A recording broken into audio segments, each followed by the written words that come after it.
Së pari e filloj me emrin e Zotit, Bismillahirrahmanirrahim, me emrin e Allahut, të gjithë mëshirshmit mëshiruesit. Së dyti, ju përshëndes me përshëndetjen e bukur islame, me përshëndetjen e banorëve të xhenetit, me përshëndetjen e cila rezaton paqe, qetësi, mirësi dhe begati. Assalamu alaikum wa rahmatullahi wa barakatuh. Paqja, mëshira, mirësi dhe bekimet e Zotit qofshin mbi ju, mbi familjet tuaja dhe mbi çdo që ju adon zemra edhe shpirti. Ndërkohë që imami i nderuar dhe aktiviteti sapo kishte filluar, unë po mendoja në ato momente se çdo të thot parajsa dhe bota tjetër dhe xheneti. Të jetosh momente të tilla, të mblidhesh në tubime të tilla, në vende ku derdhet mëshira e Zotit pafund, në vende ku prezantojnë me lajket e Zotit, sidomos në net, si këto net të mëdha të bekuara dhe të zgjedhura të Zotit. Të dëgjosh për Zotin, të dëgjosh për Islamin, të dëgjosh për mirësitë dhe bekimet dhe interpretimin e saktë të kësaj feje, njeriu e kupton në ato momente se çdo të thotë të jetosh parajsën, se çdo të thotë në ato momente njeriu e kupton se ç'është xheneti dhe mirësia e xhenetit.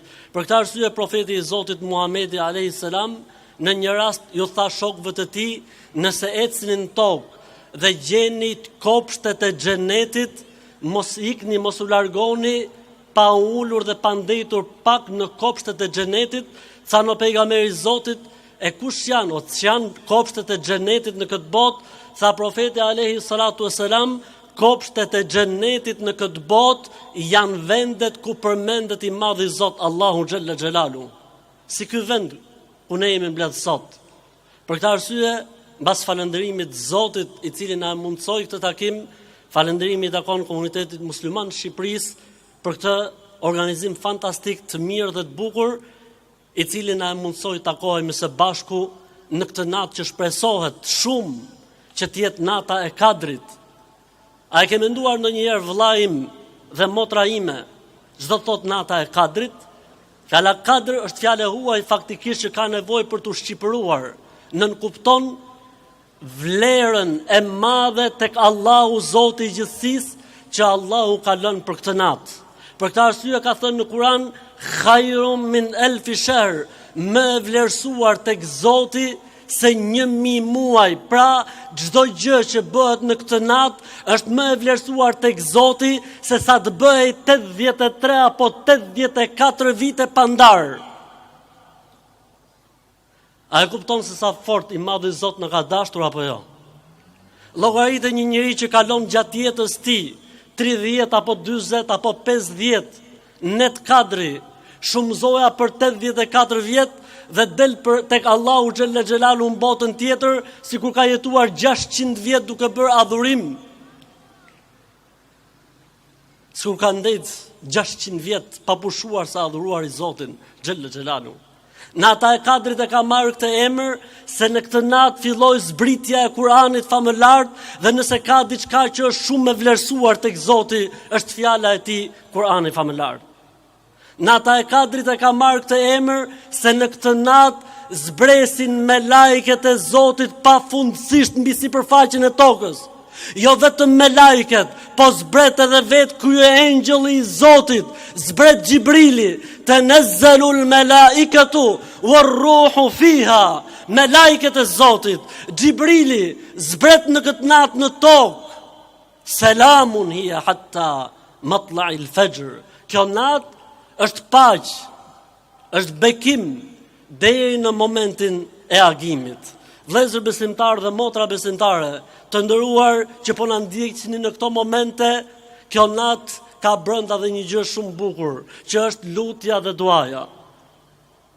Pejgamberi i Zotit Muhamedi alayhi salatu wasalam tha: "Men qama lejlatal qadri imanan wa ihtisaban, ghufira lahu ma taqaddama min dhanbi." Ai njeri që e kalon natën e Kadrit, duke adhuruar, duke u lutur, duke e përkushtuar Zotit, duke bërë vepra të mira, duke qenë pranë familjes, duke qenë pranë nevojtarëve, Allahu do t'ja fali të gjitha gjunahet që ka bërë më herët. Muaji i Ramazanit është muaji i pranimit të lutjeve dhe duave.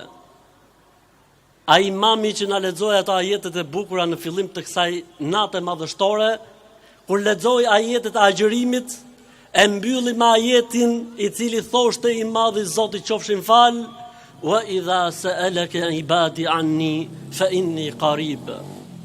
O Muhammed, nëse njerëzit pyesin për mua, unë jam pranë tyre, i përgjigjem lutjeve të tyre.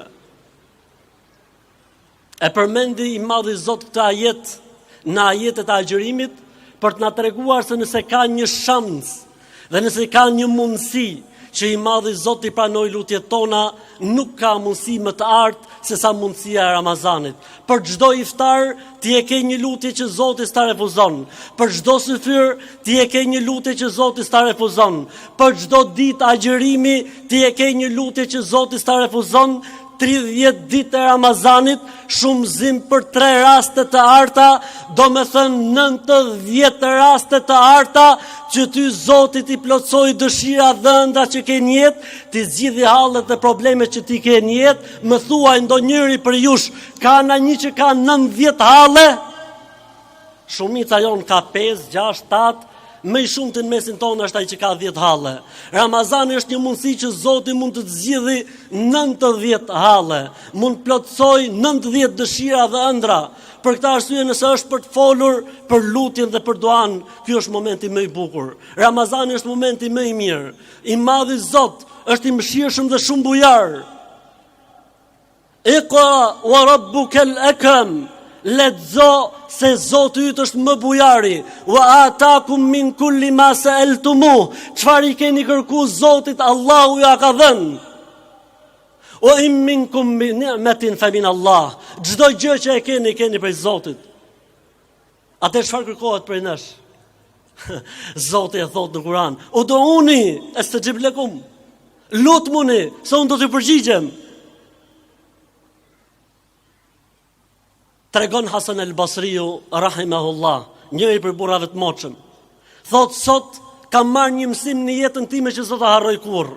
I tha në ç'është ky mësim? Tha, po ecë rrugës Lagjës dhe pash një nën që po i bërtiste fëmis dhe e nxorri jashtë. Dhe fëmia qau doli jashtë, lëvizi dhe shëtiti dhe pastaj shkoi ke dera dhe filloi të trokiste derën. Dhe nona që nuk e hapte derën. Dhe ky trokiste derën dhe nona që nuk e hapte derën. E trokiste dhe nuk e hapte derën. Qau disa momente dhe pastaj u lodh, e vuri kokën në pragun e derës dhe e zuri gjumi. Mas disa minutash hapet dera, nëna e përlotur e merr fëmin dhe e fut brenda shtëpisë.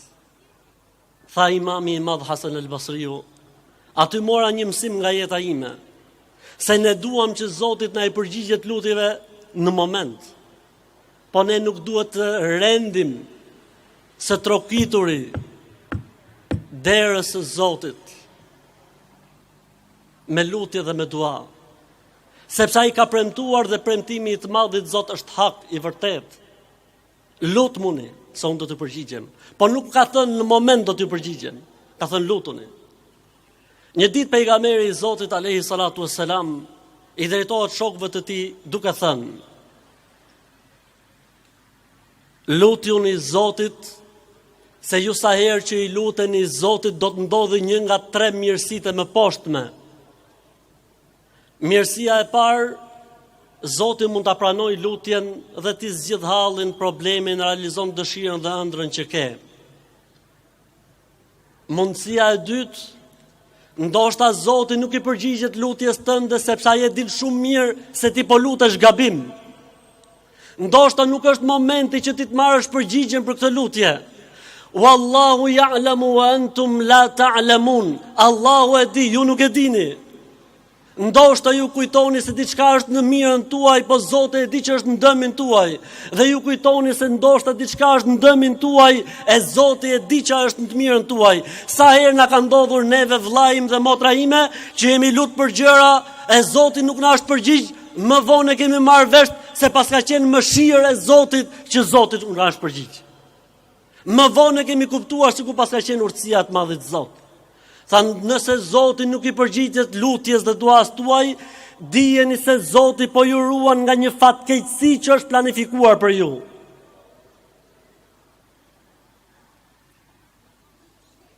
Mund të jetë një fatkeqësi që Zoti ta ka shkruar, po lutja dhe duaja jote e ngren fatkeqësinë dhe nuk të bie ajo që është planifikuar.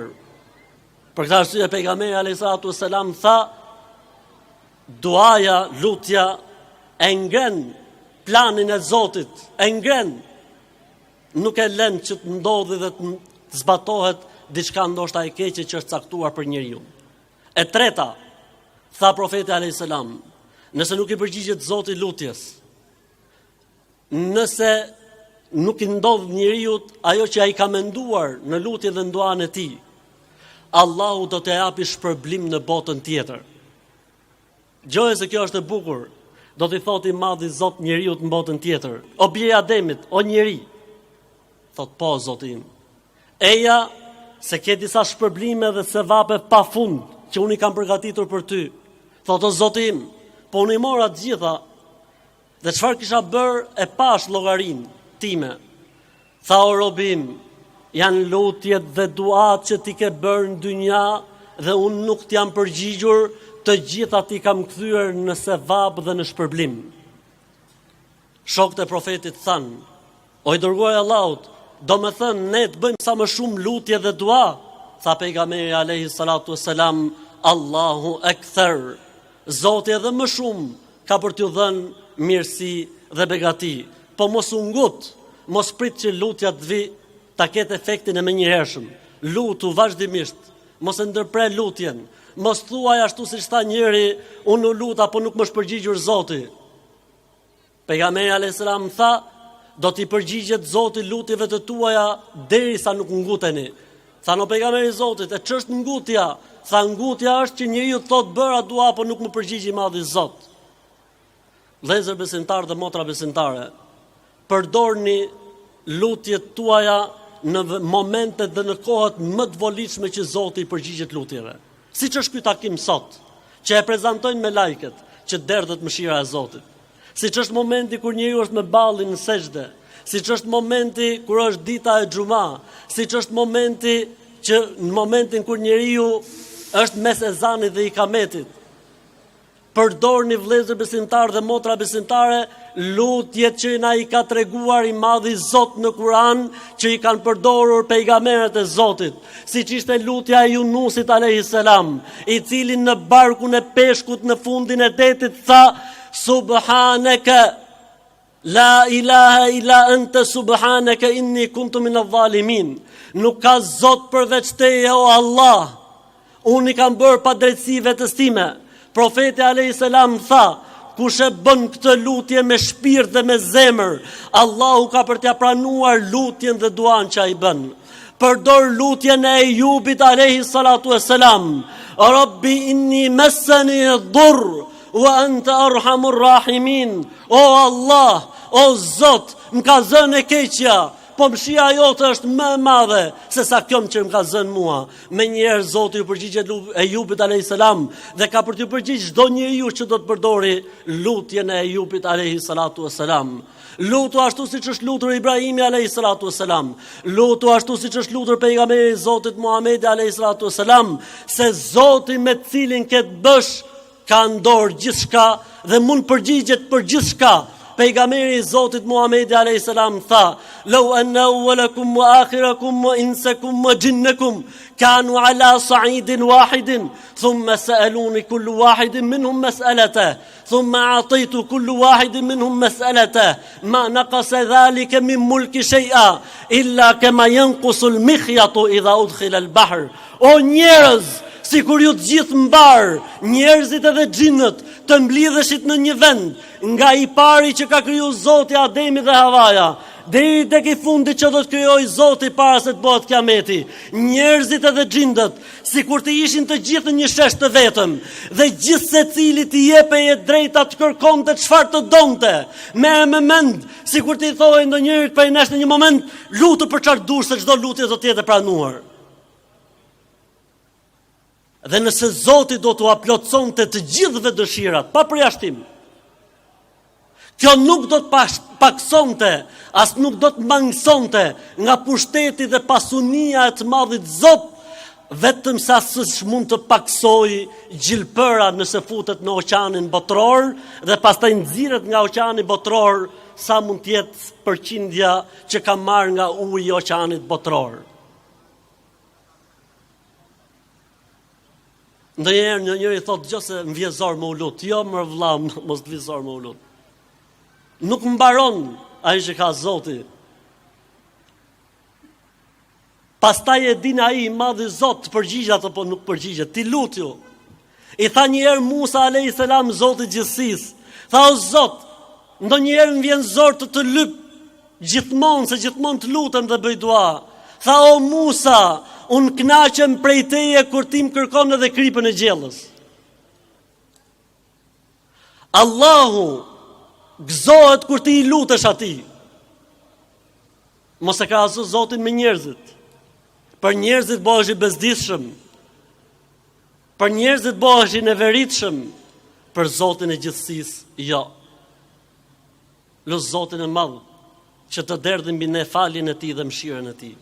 Lut Zotin e madh që ta arrim natën e Kadrit dhe i madhi Zot në këtë natë për gjithë secilin prej nesh të shkruaj një fat të mirë në këtë vit, sepse thuhet nga Ibn Abbas radiallahu anhu se ka thënë, natën e Kadrit shkruhet fati vjetor i njeriut, qoftë një vit i mbar dhe i bekat dhe i lumtur për gjithë ne. Zoti na mundsoft që të arrim mirësinë, bekimin e natës së Kadrit. Amin. Zoti ju shpërbleft.